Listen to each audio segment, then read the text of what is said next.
요즘 우리가 새벽에 잠언의 말씀을 묵상하고 있습니다. 오늘 새벽에도 잠깐 말씀드렸지만 구약에서의 질문이 있습니다. 누가 지혜로운 사람인가? 누가 지혜로운 사람이냐 할 때 대답은 그렇죠. 지혜의 근본이 여호와를 경외하는 것이기 때문에 여호와를 경외하는 사람이 지혜로운 사람이다. 자, 그러면 여호와를 경외한다는 것은 또 무슨 말인가? 질문을 던질 때 거기에 대한 답은 율법을 지키는 자입니다. 이것은 신약에 와서도 동일한 질문으로 던져집니다. 누가 믿는 사람인가? 누가 믿는 사람이냐면 예수 그리스도를 믿고 사랑하는 사람입니다. 그럼 예수 그리스도를 사랑하는 사람은 어떤 사람인가 할 때 신약의 대답은 주님이 말했죠. 나를 사랑하는 자는 나의 계명을 지키는 자래 나를 사랑할지니. 그리고 나의 계명을 지키지 아니한 사람은 나를 보내신 이도 사랑하지 아니하고 또 나를 사랑하는 자가 아니라 했습니다. 그러면 주님의 또 계명은 무엇입니까? 주의 계명은 주님이 요약한 것이 하나님 사랑, 이웃 사랑인데 아니죠. 주님 좀 더 구체적으로 상당히 많은 산상수훈을 비롯해서 주님이 복음서에서 말씀하신 것들이 결국은 구약의 율법을 다시 해석을 해주십니다. 바꾸는 게 아니고 다시 해석을 한 거죠. 왜냐하면 신약 시대에 와서 유대인들이 율법을 지키는 것을 통해서 자기 의를 드러내고 그것을 정죄하는 것으로, 이게 이제 율법주의죠. 그러니까 하는 행위에 집중하는 거. 근데 주님께서 다시 오셔서 율법을 완성하실 때는 율법의 정신을 말씀하시죠. 율법에 담겨 있는 그 뜻. 그래서 살인하지 말라 할 때 그 살인하지 말라는 행위가 나는 그걸 안 했으니까 의로운 자고 그것을 행한 사람은 비난하고 비판하는, 정죄하는 것이 마땅하다 할 때에 아니, 너가 마음에 이미 형제를 미워했으면 너는 살인한 자라. 이미 마음의 동기. 그래서 율법을 대해서 주님이 다시 원래 율법의 뜻을 가르쳐 주신 것이죠. 자, 그런 의미에서 또 우리가 율법을, 많은 율법이 있지만 레위기 19장을 우리가 순서대로 지금 한 구절 한 문단씩 이렇게 살펴보고 있는데 오늘은 이제 벌써 10번째가 되었습니다. 우리가 하나님이 생각하시는 그 공의에 대해서, 그 약자에 대한 동정과 강자에 대한 굴복과 다수에 대한 타협, 이런 기준이 아니라 하나님의 말씀을 기준으로 한 그 하나님의 공의, 또 부모를 공경하는 거, 또 약자에 대한 그 배려, 참 많은 말씀을 우리가 들었는데 오늘은 특별히 이미 설교 제목에 나와 있듯이 이 순결에 대해서, 율법과 그 속에 담겨 있는 하나님의 참된 뜻을 우리가 한번 이 시간 묵상하고 또 우리가 함께 기도하고 돌아갔으면 좋겠습니다. 먼저 우리가 이제 19절 죄송해요. 19절 말씀을 보면 그 전에 하나 짚고 넘어가죠. 순결이란 뜻이 뭐죠? 여러 가지 의미가 있는데 순결, 순수함, 이건 이제 깨끗함의 의미입니다. 근데 하나님 앞에 순결이란 게 도대체 어떤 의미일까요? 하나님 앞에서 순결, 물론 우리가 금방 생각할 때는 우상 숭배를 하지 아니하는 것, 하나님 외에 다른 신을 섬기지 않는 것, 우리가 이제 그걸 순결이라고 생각할 수 있습니다. 맞습니다. 그것도 분명히 포함이 됩니다.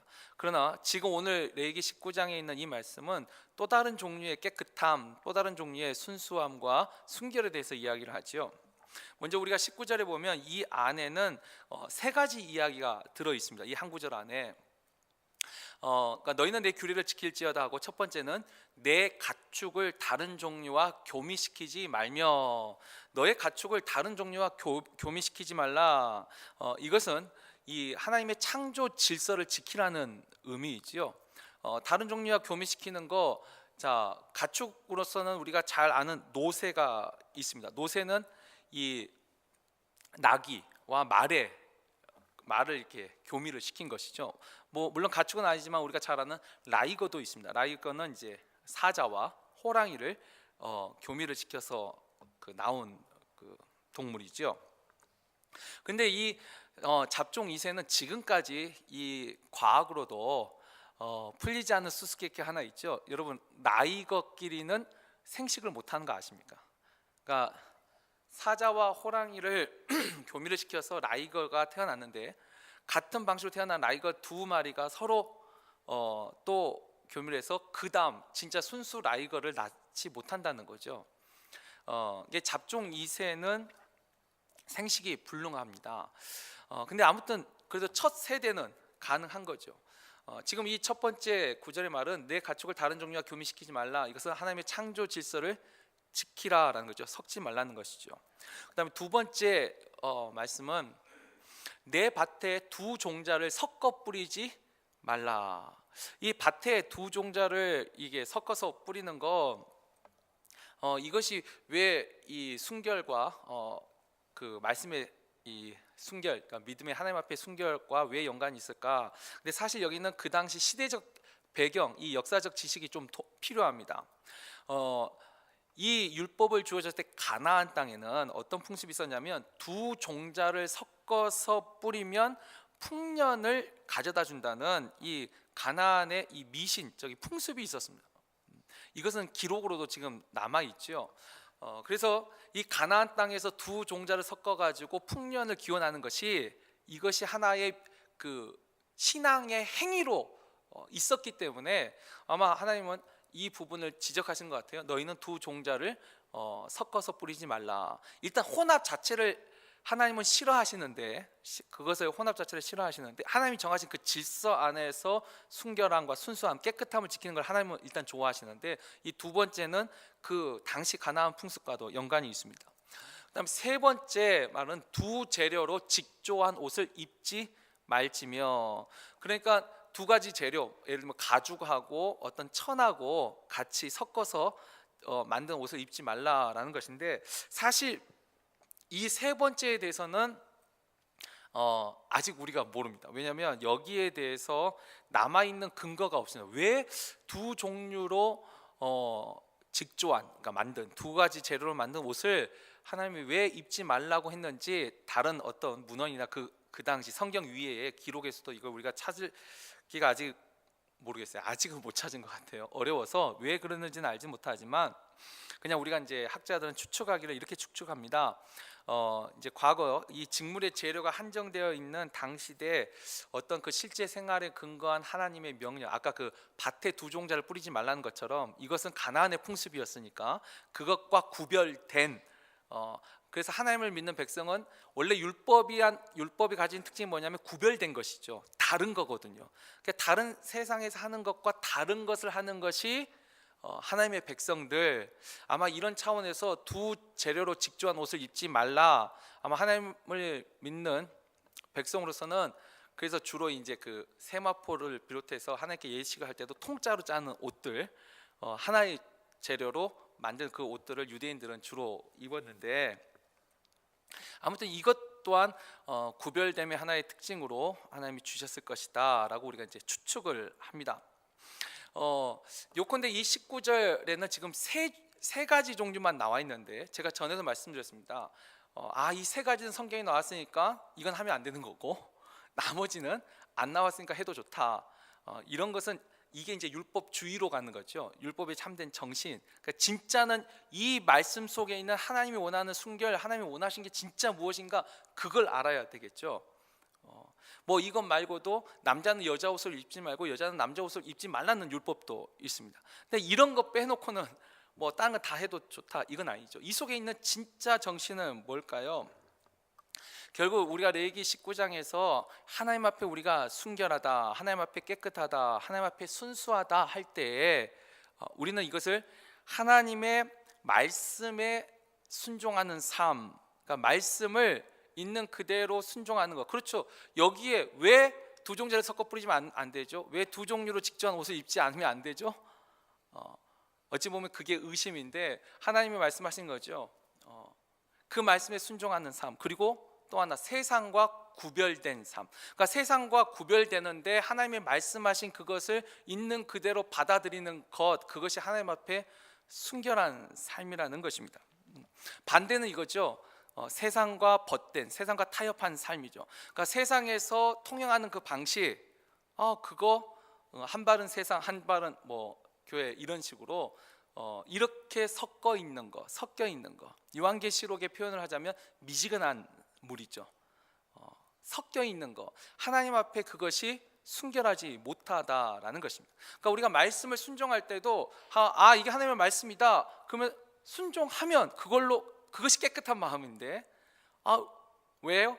또 어떤 의심 이런 것들이 섞일 때 순결하지 못한 것이죠. 그러니까 우상 숭배뿐만 아니라 하나님을 섬기는 그 태도에 있어서도 하나님 앞에 우리가 순결함이라는 거, 그 말씀을 있는 그대로, 그리고 그 있는 그대로가 이 조항, 이 항목이 아니라 하나님이 말씀하신 그 뜻을 따르는 것이죠. 세상과 구별된 삶을 살라는 거, 그리고 혼합하거나 섞지 말라는 거. 하나님은 혼합하고 섞는 것을 참 싫어하신 것 같습니다. 그래서 실제로 우리가 신약에서도 이와 같은 하나님의 마음, 그 하나님의 뜻을 발견할 수 있는 게 고린도후서 6장 14절로 16절 말씀을 보면 우리 한번 다 같이 읽어볼까요? 너희는 믿지 않는 자와 멍에를 함께 매지 말라. 의와 불법이 어찌 함께하며 빛과 어둠이 어찌 사귀며 그리스도와 벨리알이 어찌 조화되며 믿는 자와 믿지 않는 자가 어찌 상관하며 하나님의 성전과 우상이 어찌 일치가 되리요. 여기까지. 지금 여기서 보지만 계속 비교하고 있죠. 믿는 자와 믿지 않는 자가, 이것은 완전히 분리가 아니에요. 완전 떨어져서 사는 게 아니라 우리가 분리라고 말할 때 구분이라 말할 때 이건 물과 기름 같은 거 전혀 섞이지 않는, 지금 그걸 말하는 게 아니라 물과 소금 같은 거죠. 구별된 거, 다르게 살라는 것이죠. 믿는 사람이 믿지 않는 사람과 전혀 교류를 하지 않으면 그 사람은 어떻게 전도합니까? 지금 그 말하는 거 아니죠. 그러나 우리가 삶을 살아가는 방식에 있어서는 믿는 자와 믿지 않는 자가 같을 수가 없다는 거죠. 빛과 어둠이 같을 수는 없다는 거예요. 같이 있지만 분명히 달라야 된다는 것이죠. 이게 하나님의 뜻이라는 거죠. 적어도 하나님을 믿는 사람이라면 세상과 구별됨을 가지고 있어요. 이것이 하나님 앞에 순결함입니다. 그게 순결이죠. 순결이 없으면 섞여 있는 것이죠. 혼합되어 있는 것이고 깨끗하지 못한 상태라는 것이죠.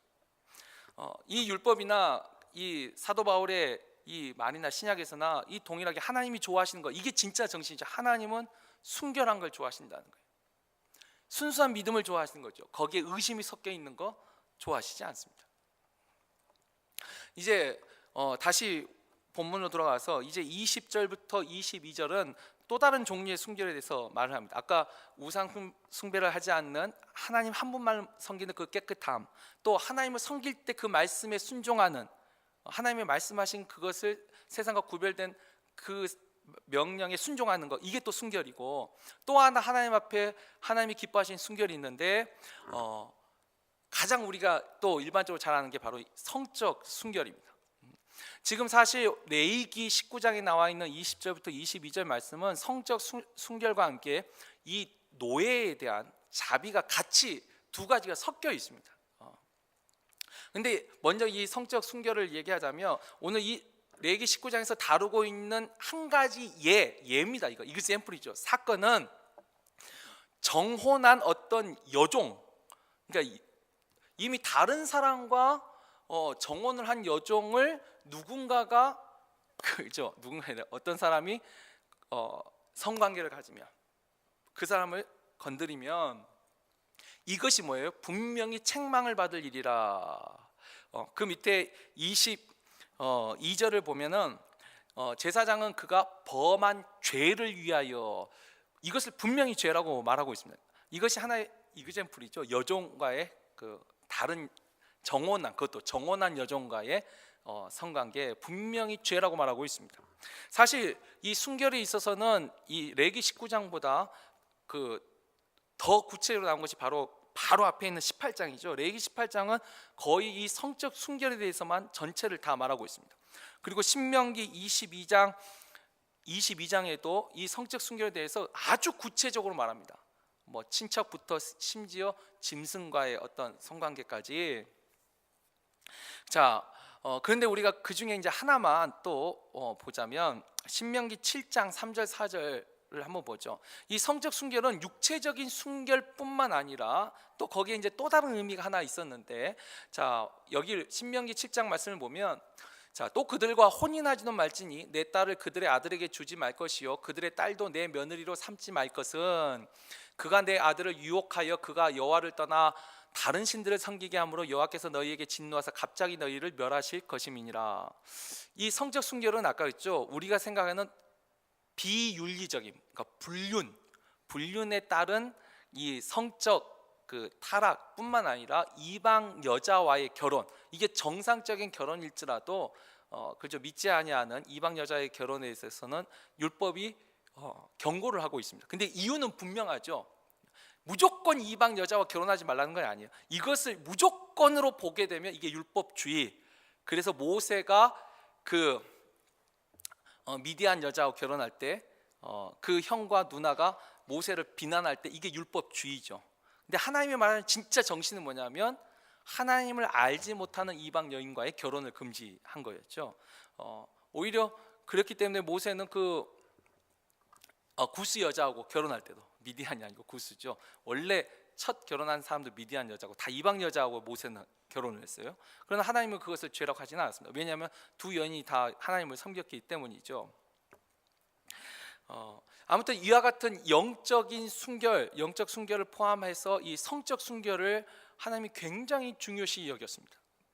그리고 심지어 성적 순결에 있어서는 우리가 생각하는 비윤리적인, 그러니까 잘못된 성적 관계에 대해서는 다 죽이라고 명령하고 있습니다. 아주 강력한 말씀이죠. 자, 그만큼 우리가 또 이것은 고린도 그 전서에 가서도 마찬가지죠. 신약 시대에 와서도 성적 순결은 굉장히 중요한 문제입니다. 근데 사실 오늘날 현대 교회 안에도 이 성적 순결이 굉장히, 그러니까 세상은 말할 것도 없고, 이미 세상은 말할 것도 없고, 사실 교회 안에도 이게 고린도전서를 보면 고린도 교회는 더 심각했고 초대교회 때도 그렇지만 지금도 여전히 이 문제는 현재 진행형이죠. 그러니까 이와 같은 모습들이 하나님 앞에 순결하지 못한 것이고 깨끗하지 못한 것입니다. 우리가 잘 아는 다윗도 이 부분에 있어서 넘어졌었죠. 자, 이와 같은 성적 순결에 근데 아까 하나 더 있습니다. 율법대로 하자면 그 오늘 정혼한 여종과 동침한 그 두 사람, 아까 다른 사람들은 다 죽였습니다. 근데 이 사람들은 죽이지 말라라고 지금 말하고 있죠. 여기에 이제 노예제도에 대한 자비함이 이제 들어 있습니다.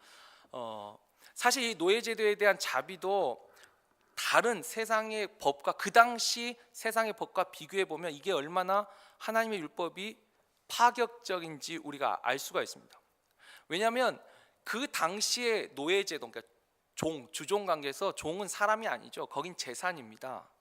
그 주인이 설사 이미 결혼해가지고 살고 있는 여자라도 내가 뺏을 수 있습니다. 이건 죄가 아닙니다. 전혀.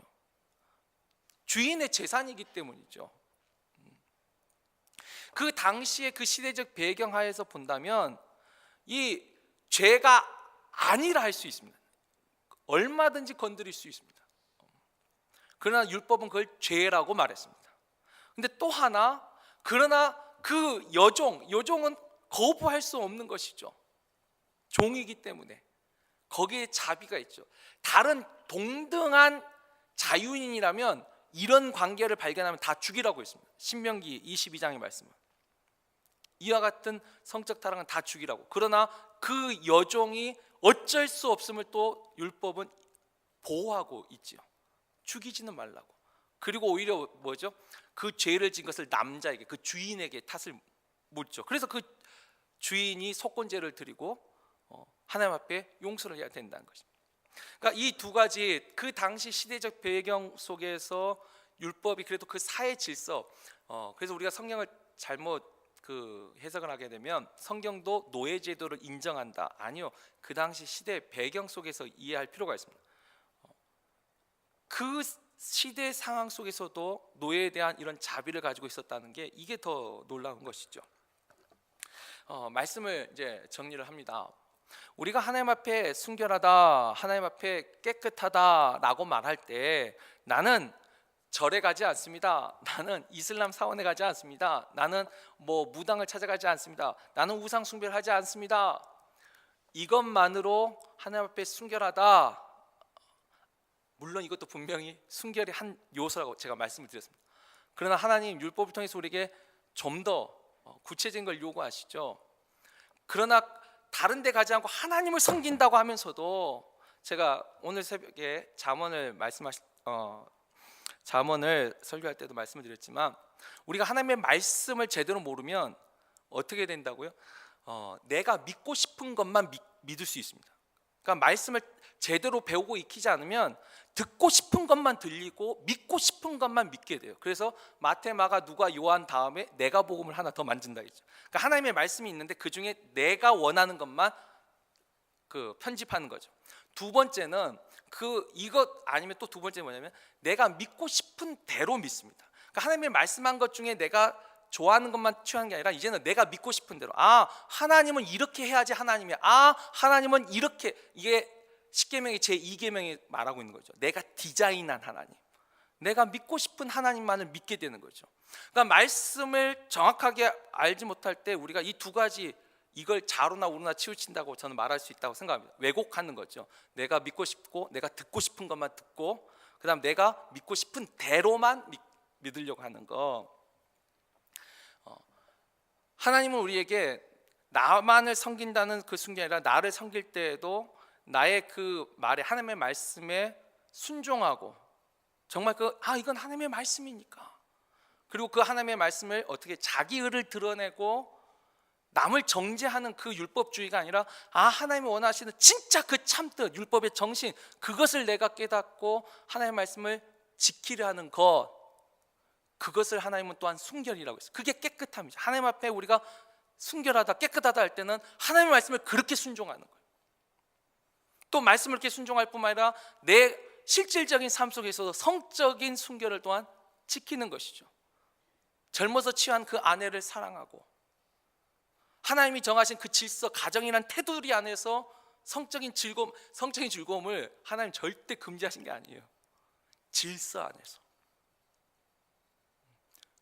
그 질서 안에서 하나님이 누리고 살라고 그게 그 말씀을 있는 그대로 순종하는 것이죠. 하나님이 정하신 질서 밖으로 나가는 것 자체가 그게 더러움이고 그게 불순종이고 그게 불신이라는 것입니다. 하나님이 정한 질서 안에서 말씀을 있는 그대로 순종하는 것. 그래서 오늘 레위기 19장 오늘 읽었던 우리가 본문을 통해서는 하나님 앞의 순결을 바로 이 말씀 하나님이 하신 그 말씀을 있는 그대로 순종하는 그 순결함이라는 거.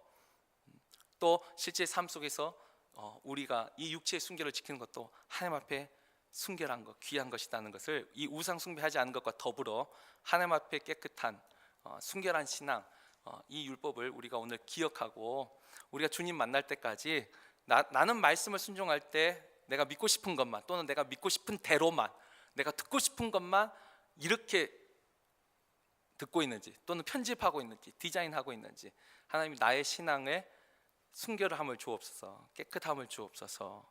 또 우리의 실질적인 삶 속에서도 이미 여인을 보고 음욕을 품으며 간음한 것이라고 했지 않습니까? 결혼 생활 속에서도 혹시 내가 그런 마음을 혹시 치우친 마음이 있다면 하나님 바로잡아 주옵소서. 또 회개할 부분 회개하고 또 우리가 유혹에 끌리지 않도록 하나님 우리를 지켜달라고 우리가 다 같이 이 시간 한번 기도하고 또 다시 기도하겠습니다.